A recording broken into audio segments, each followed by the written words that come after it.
Saudações, sejam bem-vindas, sejam bem-vindos. Vamos falar da série literatura série. Vamos falar de aventuras, viagens, romances que falam de aventuras, viagens. Né? Bem, romances, porque literatura de viagens você sabe que sempre teve, né? Você pode ver lá a epopeia de Gilgamesh, lá de 3.000 anos antes de Cristo, já tem as viagens, né, do Gilgamesh, as suas epopeias, suas aventuras. E tem a Odisseia, né? Odisseia do Homero, e também é o Odisseu, ou Ulisses, voltando da guerra de Troia para a sua Ítaca, né? Então é uma literatura de aventura, não é isso? Só que vamos falar da literatura. Tem o Don Quixote também, né? As aventuras do Don Quixote e tal. Só que eu vou falar do século XVIII para cá, com uma grande obra que inaugurou esse estilo, podemos dizer assim, primeira prosa mesmo, né? Romance, em que você tem essas narrativas de aventuras, de viagens, né? De descobertas, navegações, que é a época de navegações, né? Desde o século XVI, a Europa vive as navegações, grandes navegações, descoberta da América. Então tudo é novidade, né? Depois tem aquelas narrativas lá sobre a descoberta dos polos, né? Então tem várias narrativas de aventura. E vamos começar então com Robinson Crusoe, do Daniel Defoe, que é um britânico e vai narrar as suas aventuras e desventuras, seus naufrágios, né?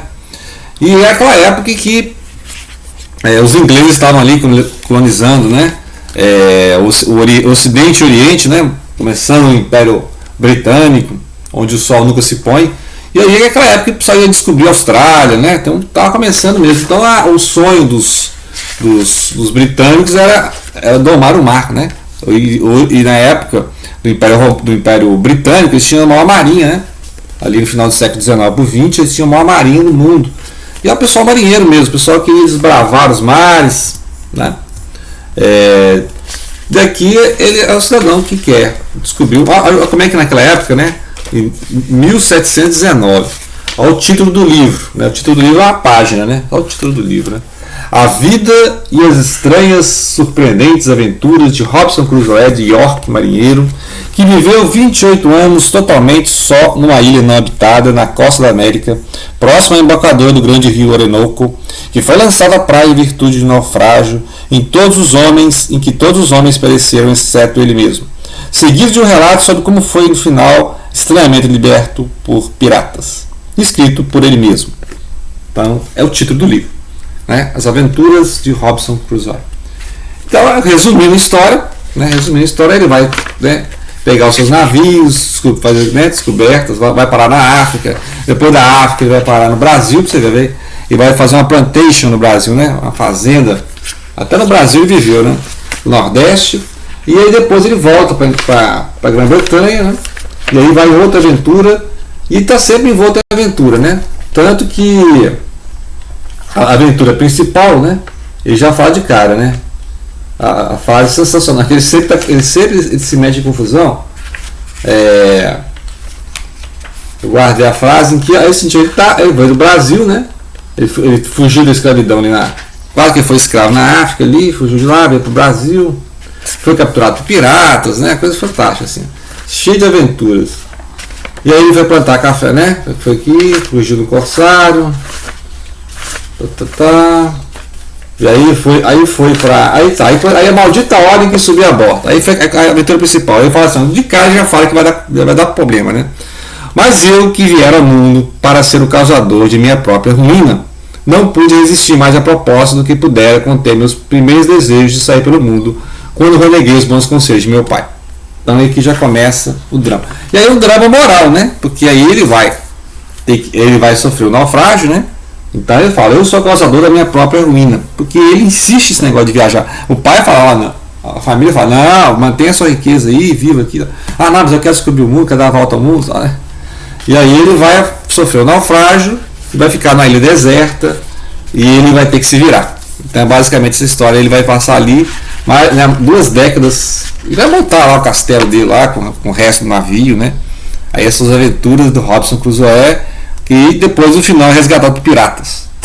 Né? Depois não fala de piratas, né? A narrativa de piratas nessa época que era né?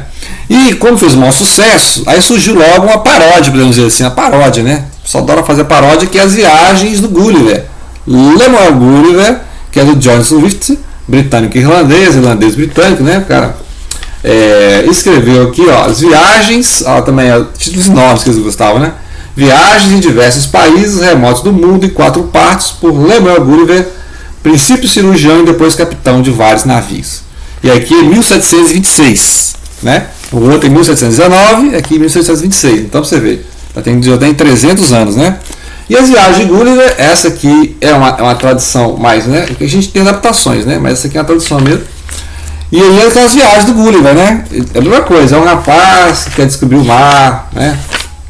E aí ele entra no navio e vai viajando, e aí ele sofre um naufrágio, ele chega na praia, aí de repente se percebe amarrado na praia. Como que está me amarrando? Um monte de criaturinhas pequenas, né? Assim, pequenos seres humanos, assim, que é Lilliput, ou seja, as pessoas são pequenas e ele é grandão. Aí depois ele vai, vive com as aventuras, ele vai para outro país que é o contrário, né? As pessoas são enormes, ele que é pequeno, né? Ele cabe na palma da mão, né? As pessoas são enormes e eles são gigantescas e ele cabe na palma da mão. Né? E aí ele vai para outro país, as pessoas tem cavalos, os cavalos é que são inteligentíssimos, né? Os cavalos é que são a raça superior, sim, né? Então assim, interessante a narrativa, que ela é completamente assim, vai e volta, né? Acontece coisas completamente surpreendentes e ele narrando, né? Ele narra assim, que é o maior cara de pau, né? Podemos dizer assim, você não vai acreditar nisso, né? Não é para acreditar em nada que ele fala assim, mas é engraçadíssimo, né? Eu leio assim com literatura cômica, ainda mais os cavalos, né? Os cavalos inteligentíssimos, assim. É uma paródia, uma ironia total, um sarcasmo total, em que os cavalos é que são a raça. Né? Tem vários outros aqui. Tem um lugar, tem um país que é uma ilha flutuante, né? Ele vai para uma ilha flutuante, assim, não é para levar a sério, mas é engraçadíssimo, porque é a narrativa de viagens, né? Essas aventuras, o cara passa aventuras. Então vamos dar um pulo de um século e vamos lá no famoso Moby Dick do Melville, que é um norte-americano, estadunidense, 1850, lançou, 51, né, na passagem do século, no meio do século, e lançou o clássico da viagem, né, que também tem navegações, também tem navio, e aí para ler o livro é uma brochura, né, assim, quando eu li na biblioteca. Mas você tem que conhecer um pouco de navegação, né? Parte do navio, aqueles instrumentos do navio, tipo de cordame, tipo de vela, tem toda, né? Popa e proa, tal. Então você tem que conhecer um pouco, porque ele descreve tudo, é altamente descritivo, né? Os locais, os personagens são bem descritos. Então é basicamente um marinheiro de início de carreira, né? E ele vai entrar no navio do Capitão Ahab, e o Capitão Ahab, né? Ahab, ele vai cismar com a baleia branca, a tal da Moby Dick, né? E ele vai passar aventuras, desventuras, naufrágios, tudo para tentar capturar a tal da Moby Dick, né? Então essa é a teimosia humana e a força da natureza, porque depois o Moby Dick vai destruir o navio, né? Então já sabemos a grande besta, né? O grande leviatã do mar, que é o Moby Dick, a baleia branca, né? E aí o Moby Dick vai influenciar, né? Depois o Jack London, né? Mas antes do Jack London nós temos o Jules Verne, né? Jules Verne, que é o Volta ao Mundo em 80 Dias, não é isso? 1880 e tal. E aí aquela ideia do Império Britânico já abraçando o mundo, né? O Império Britânico já estava abraçando o mundo, 200 anos depois já estava ali abraçando o mundo, e já tinha até ferrovia na Índia, né? Ou então promessas de ferrovia na Índia. Então um lord lá, um rico inglês, né? Gentleman vai falar assim: olha, eu vou dar a volta ao mundo em 80 dias, quem que vai apostar comigo? E aí os caras apostam e ele dá a volta ao mundo em 80 dias, né? Então ele vai pegar, vai usar todo tipo de coisa, vai pegar até balão, né? Vai pegar ferrovia, balão, navio, lombo de elefante, jangada, vai dar a volta, a aventura é essa, dar a volta ao mundo.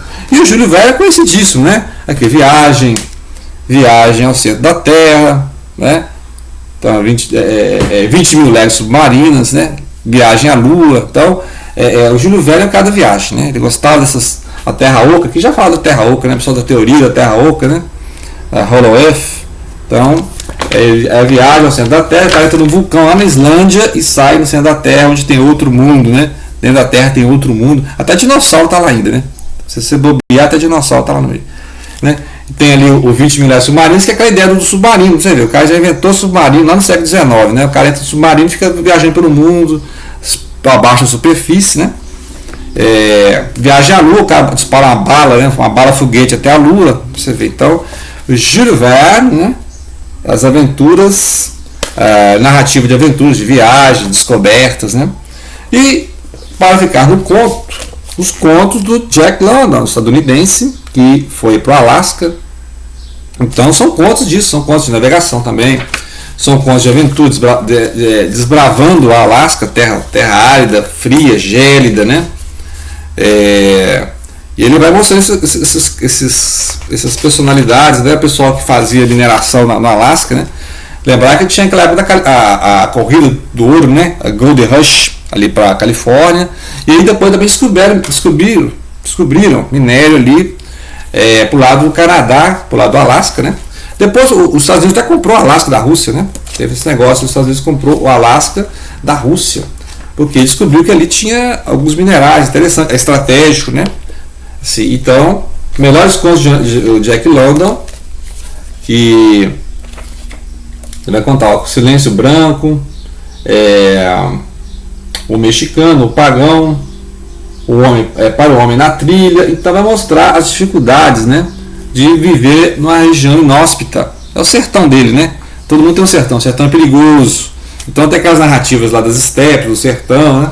Aqui o sertão dele é a paisagem inóspita do Alasca, né? Ali do norte dos Estados Unidos, Canadá. E ali se o cara molhar a caixinha de fósforo, está condenado. Se ele molhar a bota e o pé congelar, ele está condenado, né? Então é basicamente assim, e vai mostrando a vida dos marinheiros, né? Pessoal que vai desbravar, pessoal que saía ali, vai falar aqui, ó, tendo lido e relido Moby Dick de Melville, embarcou um dia no mais romântico de todos, o veleiro americano Sophie Sutherland, destinado à pesca de focas. O seu roteiro abrangia a Coreia, o Japão, a Sibéria, 90 dias de pesca de arpão no alto mar, né? Então, é isso que ele gostava de fazer, pegar o navio e ir para a costa, né? Até na Coreia e Japão o cara foi, né? Então é isso, ele gostava de viajar. Jack London é um cara que gostava de viajar. Então fica aí dicas, vários contos, depois podemos falar dos contos do Jack London, mas isso aí é um clássico de aventuras, viagens, desventuras, naufrágios, sobrevivência no Alasca, né? Então fica a dica. Então essas são as dicas dos nossos livros sobre aventuras, desventuras, navegações, sobrevivência, viagens, né? Espero que tenham gostado. Obrigado pela atenção. Não deixem de compartilhar.